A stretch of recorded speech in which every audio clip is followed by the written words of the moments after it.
Hi everyone, welcome back to the Taste and Bloom Kitchen. Today I am making this very tasty Ghana Agushi stew. Our Nigerian siblings who call it Egusi, but I'm doing the Ghanaian version basically, so stay tuned.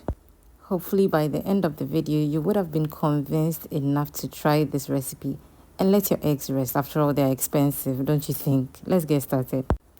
So my saucepan is on fire. I'm going to go ahead and add in some palm oil to heat up a bit. So you can use any other cooking oil of your choice. Vegetable oil is fine, but I want to use palm oil, okay? Then I'll go ahead and saute my onions for about 3 minutes. No need to fry till very translucent or whatever, okay? So just give it a light fry and then go ahead and add your other ingredients. But before then, right, I wanted to mention that I did not blend any pepper for this recipe.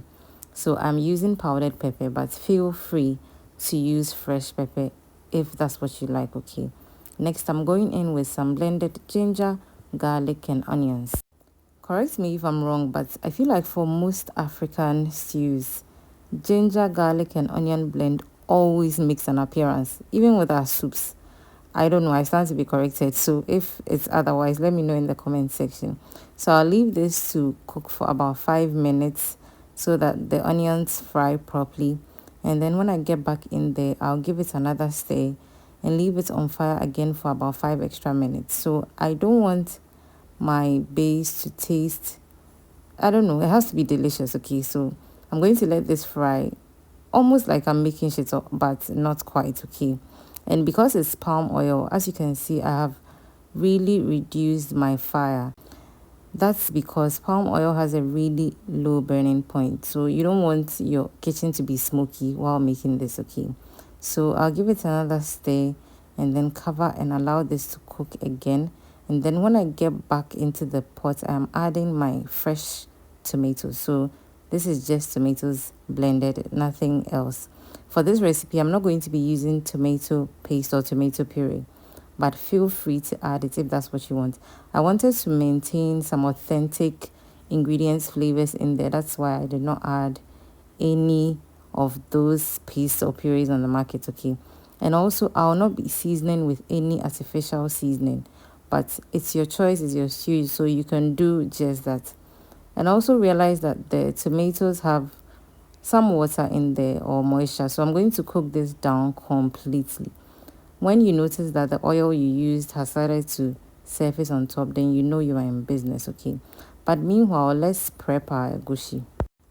I am adding some salt to the seeds to blend because it helps make it fluffier, okay?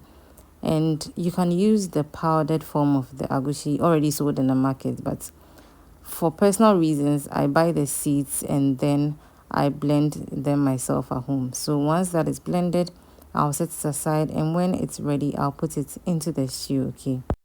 And please don't add too much water, okay? Now let's check up on our stew, okay? The moisture content or liquid content has reduced a bit. I'm going to go ahead at this point to add my agushi or egusi. So because we didn't add enough or too much water rather, you can tell it's not watery. So I'm going to drop the blended agushi into the stew in lumps. So first of all, you're going to need about 15 minutes, yes, maximum, to cook this very well, or else you're going to upset your stomach if you eat it, okay? So I'm going to leave this on low heat and then I'll get back to it about 5 minutes into cooking and then give it a stir, cover again, and allow the stew to continue cooking. So one tip I would say that if you want your agushi or egusi to be very lumpy, watch out for a future video of mine. I'll share. It's a different process to cooking the stew. I learned it from a friend. I'll share it when I show you that video. But this one, we are not looking for a very lumpy consistency for the agushi. So as you can see, it's still looking good. It looks like we used eggs, right? Yes. And then I'm going to go ahead and add some sardines because I'm not going to use any maybe difficult protein, if I'll put it that way. So nothing to steam or anything. And then go in with my veggies and then give it a stir. So the person who was going to eat this is on a low sodium diet. That's why I didn't add any other salt to it. Okay, so yes, this is our stew and it's ready. She had it with some brown rice, and honestly it was delicious. Okay, I replicated it at home with some other protein, and the household really enjoyed it as well. If this is your first time here, hello, my name is Yasmi. Please consider subscribing and joining this amazing family. And if you're a returning subscriber, thank you so much for coming back to watch my video. Please give me a thumbs up on the video. Leave a comment down below. Let me know if you're going to be trying this recipe, and let me know what you think about it, okay?